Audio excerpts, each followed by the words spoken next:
নমস্কার, আমি সঙ্গীতা আর আপনারা শুনছেন বহিঃপ্রকাশ। আজ পড়ছি শ্রীমতী সুচিত্রা ভট্টাচার্যের একটি ছোট গল্প। শ্রীমতী সুচিত্রা ভট্টাচার্যের জন্ম ভাগলপুরে 10ই জানুয়ারি 1950-এ। পড়াশোনা তার কলকাতায়। তিনি কলেজে প্রবেশের প্রায় সঙ্গে সঙ্গে তার বিবাহ হয়। সে সময় চাকরি জীবনের শুরু। করেছেন বহু ধরনের কাজ। ছোটবেলা থেকেই সাহিত্যের প্রতি অনুরাগী। নিজের লেখালেখির শুরু 7-এর দশকের শেষ ভাগে। নারীদের নিজস্ব জগতের কথা, তাদের যন্ত্রণা, সমস্যা আর উপলব্ধির আলেখ্যেই মূর্ত হয়েছে তার রচনায়। আবার গোয়েন্দা কাহিনীতেও তিনি সমান সাবলীল, আর ছোটদের জন্য নানা রকম লেখায়ও তিনি সমান দক্ষ। সেরকমই ছোটদের জন্য লেখা একটি ছোট গল্প আজ পড়ছি, স্মৃতিধরের বিস্মৃতি। স্টাফ রুমে ফিরে নিজের চেয়ারটিতে বসে একটু জিরিয়ে নিচ্ছিলেন স্মৃতিবাবু। এখন এই বিকেলের দিকটায় বেশ ক্লান্ত ক্লান্ত লাগছে। অবশ্য ক্লান্ত তো হওয়ারই কথা। সকাল থেকে পরপর অনেকগুলো অঙ্ক আর বিজ্ঞানের ক্লাস নিতে হয়েছে আজ। গত পিরিয়ডে তো বেজায় ধকল গেল। ক্লাস 8-এ পাটিগণিত করাচ্ছিলেন স্মৃতিবাবু। একটা অতি সামান্য অঙ্ক বোঝাতে গিয়ে হিমশিম খাওয়ার জোগাড়। এক চৌবাচ্চায় 3টে নল দিয়ে জল ঢুকছে আর 2টো নল দিয়ে জল বেরিয়ে যাচ্ছে। 5খানা নলই একসঙ্গে খোলা থাকলে কতক্ষণে চৌবাচ্চাটি পূর্ণ হবে, এই তো অঙ্ক। হ্যাঁ, এটা ঠিক, নলগুলোর রকম ফের আছে। কোনোটা দিয়ে 10 মিনিটে চৌবাচ্চা ভর্তি হয়, কোনোটা দিয়ে 15 মিনিটে, তো কোনোটায় 20 মিনিটে। আর ওদিকে একটা নলে আধ ঘন্টায় খালি হয় চৌবাচ্চা, অন্য নলটায় 1 ঘন্টায়। এত সোজা সাপটা সমস্যা যাদের মাথায় ঢোকে না, সেসব ছাত্রের মগজটাই তো গোবর পোকা নয়। অঙ্কটার কথা মনে হতেই স্মৃতিবাবু মিটিমিটি হাসলেন। ছেলেগুলো একেবারেই গাধা। বলে কিনা অতগুলো নলের দরকার কি স্যার, একটা নল দিয়ে ঢুকিয়ে আর একটা দিয়ে বার করে দিন না। বাধ্য হয়ে স্মৃতিবাবুকে বলতে হলো, ওরে বোকার দল, সে তো করাই যায়, কিন্তু তোরা তাহলে অ্যারিথমেটিক শিখবি কি করে? আর অঙ্ক না শিখলে কি মস্তিষ্ক পরিপক্ক হয়? ভাবতে ভাবতে স্মৃতিবাবু উঠে দাঁড়ালেন। আর একটা অঙ্ক ভাঁজছেন মনে মনে। এবার যেন কাদের ক্লাস? 9, 10। রুটিনটা খুঁজলেন টেবিলে, দেখতে পেলেন না। কোথায় গেল? জিজ্ঞেসই বা করবেন কাকে? স্টাফ রুম তো ফাঁকা। অন্য শিক্ষকেরা কি সবাই ক্লাস নিতে গেছে? তিনি একাই বসে বসে সময় নষ্ট করছিলেন। ব্যস্ত সমস্ত হয়ে স্মৃতিবাবু হাঁক পারলেন, সুরেশ, সুরেশ! বার কয়েক ডাকাডাকির পর বছর 25-এর এক রোগা পাতলা ছেলে ঘরে ঢুকেছে। কাকে ডাকছিলেন স্যার? তোমাকেই তো ডাকছি। বলুন স্যার। তোমার আক্কেলটা কি বলো তো সুরেশ? টেবিল থেকে রুটিন কোথায় সরিয়ে রেখেছ? আমি তো সুরেশ নই স্যার, আমি দিবাকর। তুমি সুরেশ ছিলে না? কবে থেকে দিবাকর হয়ে গেলে? আমি তো স্যার চিরকালই দিবাকর, সেই জন্মস্থক। ও, স্মৃতিবাবু যেন ঠিক প্রত্যয় হলো না। দিবাকরকে এখনও কেন যেন সুরেশই মনে হচ্ছে তার। দুনিয়ার শুদ্ধ লোক তাকে ভুলো বলে বটে, কিন্তু সকাল বিকাল যাকে স্কুলে দেখছে তার নাম ভুলে যাওয়ার মতো বিভুল তো তিনি নন। তবে অবশ্য আর বাদ প্রতিবাদে গেলেন না। ছেলেটা যদি নিজেকে দিবাকর ভাবতে চায়, ভাবুক। গলা ঝেড়ে বললেন, তাড়াতাড়ি রুটিন আর চক ডাস্টার দাও, আমার ক্লাসের দেরি হয়ে যাচ্ছে। ছেলেটা এবার ফিকফিক করে হাসছে। ক্লাস কি করবেন স্যার? স্কুল তো ছুটি হয়ে গেছে। কেন? বারে 4টে বেজে গেছে তো। চমকে কবজি উল্টে ঘড়ি দেখলেন স্মৃতিবাবু। হ্যাঁ, তাই তো, 4:15। ছুটির ঘন্টা পড়েছিল বলেই কি ছেলেগুলো অমন উল্লাস করতে করতে বেরিয়ে গেল? স্টাফ রুমও কি তাই এত শুনশান? দিবাকর, যাকে কিনা এখনো সুরেশই মনে হচ্ছে, স্মৃতিবাবুর কান এটো করে হাসল। আপনিও এবার যান স্যার, স্টাফ রুমে তালা ঝুলাবো। মাথা চুলকোতে চুলকোতে স্মৃতিবাবু বেরিয়ে এলেন ঘর ছেড়ে। বাইরে এসে দেখলেন তিনি আর ওই ছেলেটি ছাড়া স্কুলের কম্পাউন্ডে আর জনমনীষী নেই। একগাল জিভ কেটে লজ্জা লজ্জা মুখে সাইকেলটা নামালেন বারান্দা থেকে।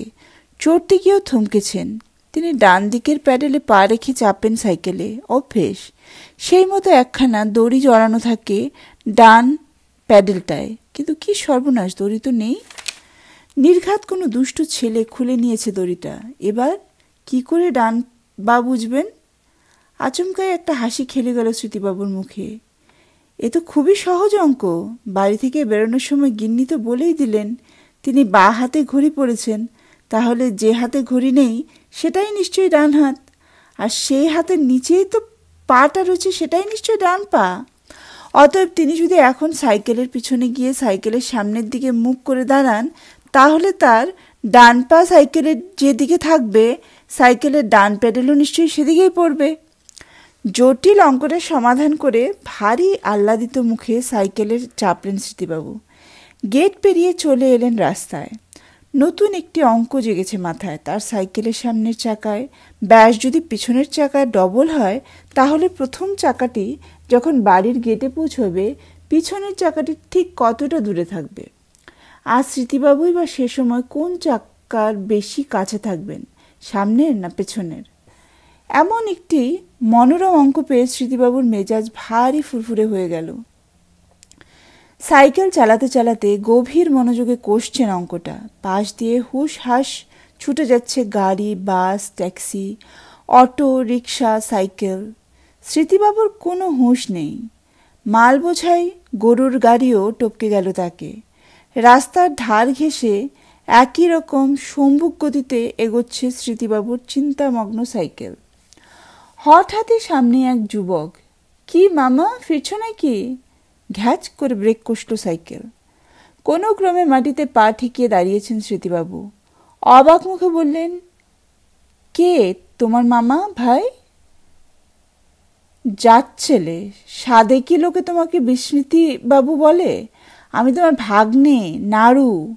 নামটা যেন শোনা শোনা, মুখটাও একেবারে অপরিচিত লাগছে না যেন।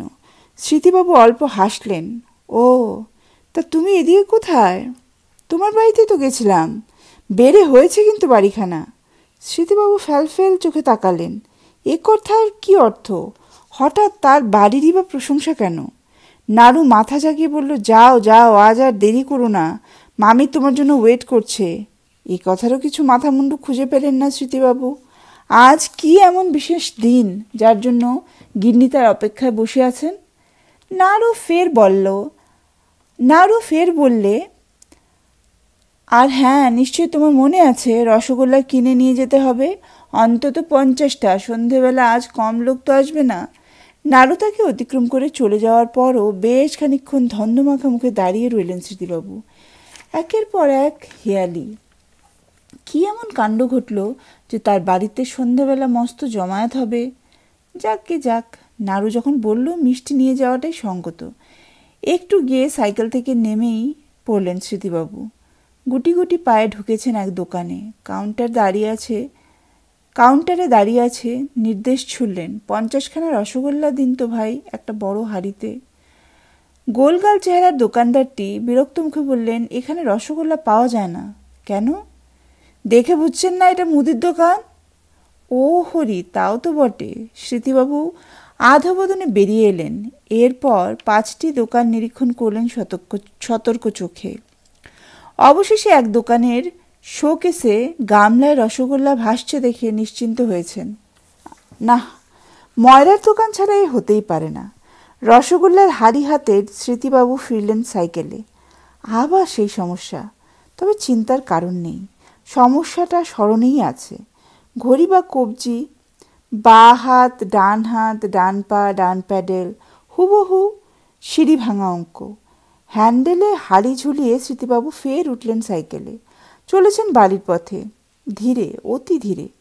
আবার সেই চাকার অঙ্ক কষতে কষতে বড় রাস্তা ছেড়ে ঢুকলেন ছোট রাস্তায়। তারপর কবজি দেখে দেখে একবার বাঁয়ে, একবার ডাইনে, আবার বাঁয়ে অঙ্ক মাফিক পৌঁছে গেলেন বাড়ির দরজায়। যাক, নিশ্চিন্ত, আজকের মতো গৃহ অভিযান শেষ। কিন্তু এ কী কাণ্ড, স্মৃতিবাবুর বাড়ির দরজায় এত বড় তালা ঝুলছে কেন? কোনো সারা শব্দ তো পাওয়া যাচ্ছে না কারোর। অথচ এইমাত্র নাড়ু বলল গিন্নি নাকি তার অপেক্ষায় আছে। তালা আটকে ভেতরে কি করছে সবাই? টু শব্দটি না করে এও কি হেয়ালি? মুচকি হেসে স্মৃতিবাবু পকেট থেকে নিজের চাবিটি বার করলেন, ঢুকিয়েছেন তালায়। আশ্চর্য, খোলে না কেন? ভুল চাবি নিয়ে বেরিয়েছিলেন, নাকি দরজায় ভুল তালা ঝুলিয়েছে? না, বোঝা যাচ্ছে না। আর কি হতে পারে? নিশ্চয়ই 30 বছর ধরে যে বাড়িতে বাস করছেন সেটি চিনতে তার ভুল হচ্ছে না। তবু একবার রাস্তায় নেমে ভালো করে পর্যবেক্ষণ করলেন স্মৃতিবাবু। হ্যাঁ, এই তো সেই একতলা বাড়ি। ওই তো সেই ছাতা পড়া দেয়াল, বাড়িওয়ালার যেটা রং করে দিচ্ছে না। ওই তো তার ছাদ, যেখানে মাদুর পেতে শুয়ে রাত্রিবেলায় তিনি তারা গোনেন। তাহলে গণ্ডগোলটা কোথায়? চকিতে নতুন এক চিন্তা মগজে পাক খেয়ে গেল। এমন নয় তো গিন্নি আর ছেলেমেয়েরা তার সঙ্গে লুকোচুরি খেলছে? সদরে প্রকাণ্ড তালা এঁটে খিড়কি দিয়ে অন্দরে ঢুকে আছে। পরখ করতে চায় চালাকিটা স্মৃতিবাবু ধরতে পারেন কি না। ও বাবা, স্মৃতিধর রায়ের অঙ্ক কষা মস্তিষ্ককে ধোকা দেওয়া অত সহজ নয়। পা টিপে স্মৃতিবাবু বাড়ির পেছন পানে গেলেন। নিচু গলায় বললেন, টুকি? জবাব নেই। স্মৃতিবাবু সামান্য গলা উঠালেন, টুকি। কোনো আওয়াজ এলো না অন্দর থেকে। এবার কেমন যেন সন্দেহ হলো স্মৃতিবাবুর। সন্তর্পণে ঠেললেন খিড়কির দরজা। এ কি, এই যে ভেতর থেকে বন্ধ! বাড়ির লোকজন তবে আছে কি করে অন্দরে? কোনো একটা বাড়িতে ঢোকার দুটো মাত্র দরজা, একটা বাইরে থেকে বন্ধ, অন্যটা ভেতর থেকে আটকানো। এ তো বেশ জটিল অঙ্ক। একটা সমাধান আছে অবশ্যই, একটাই। যদি বাড়ির লোক পাঁচিল টপকায়, তাহলে তো স্মৃতিবাবুকেও পাঁচিল পেরোতে হয়। 52 বছর বয়সে পারবেন কি? না, হার মানতে স্মৃতিধর রায় রাজি নন। বুদ্ধির খেলায় অঙ্কের প্যাচে তাকে কেউ কাবু করতে পারবে না, এ তো হতেই পারে না। হাত বাড়িয়ে পাঁচিলের মাথা ধরলেন স্মৃতিবাবু। 2 হাতের চাপে শরীরটাকে ওঠানোর চেষ্টা করছেন। একটুখানি উঠছেন, সঙ্গে সঙ্গেই ছপ নেমে আসছেন অনভ্যস্ত দেহ। তখনই পিছনে এক বাজ খাই গলা, আয়, কে রে, কে রে? ভীষণ ঘাবড়ে গিয়ে স্মৃতিবাবু ছেড়ে দিলেন পাঁচিল। ঘুরে তাকাতেই জাদরেল স্বর পলকে মোলায়েম, ও মা, স্মৃতিবাবু যে! খামোকা বাড়ির পাঁচিল খামচাচ্ছেন কেন? স্মৃতিবাবু আমতা আমতা করে বললেন, ঢুকতে পারছি না। আহা, বাড়িওয়ালাকে খবর দিলেই তো হয়। প্রতিবেশী সত্যরূপ কাছে এলেন। কিছু ফেলে টেলে গেছেন নাকি? ফেলে টেলের কি আছে? স্মৃতিবাবু দুম করে রেগে গেলেন। আমার বাড়িতে আমি ঢুকবো না? সে কি মাসমশাই, এ বাড়ি তো আপনি ছেড়ে দিয়েছেন। মানে? মানে তো আপনি বলবেন, পশ্চিম পাড়ায় অত সুন্দর একটা বাড়ি বানিয়েছেন, পরশু আপনার নতুন বাড়িতে গৃহপ্রবেশ হলো, কাল মালপত্র নিয়ে সবাই সেখানে চলে গেলেন। হেয়ালিটা এতক্ষণে স্পষ্ট হলো। নিজের উপর চড়তে গিয়েও স্মৃতিবাবু হেসে ফেললেন। আহা, কি এমন স্মরণশক্তি কমেছে তার! এতদিনের বাড়িটা চিনতে তো ভুল হয়নি। শুধু এখন কোথায় থাকছেন সেটুকুই ভুলে গিয়েছিলেন। এই যা! ফের অঙ্ক কষে সাইকেলে চাপলেন স্মৃতিবাবু। ভারী বিনয়ী গলায় সত্যরূপবাবুকে জিজ্ঞেস করলেন, আমার নতুন বাড়ির ঠিকানাটা কি আপনার কাছে আছে ভাই? যদি দয়া করে আমার দেন। গল্পটি এখানেই শেষ। একটি অত্যন্ত মজার আর সুন্দর লেখা সুচিত্রা ভট্টাচার্যের। যদি এই অবধি শুনে থাকেন, আমার পড়া যদি ভালো লেগে থাকে, প্লিজ চ্যানেলটিতে সাবস্ক্রাইব করবেন, ভিডিওটিতে একটি লাইক করবেন। Thank you.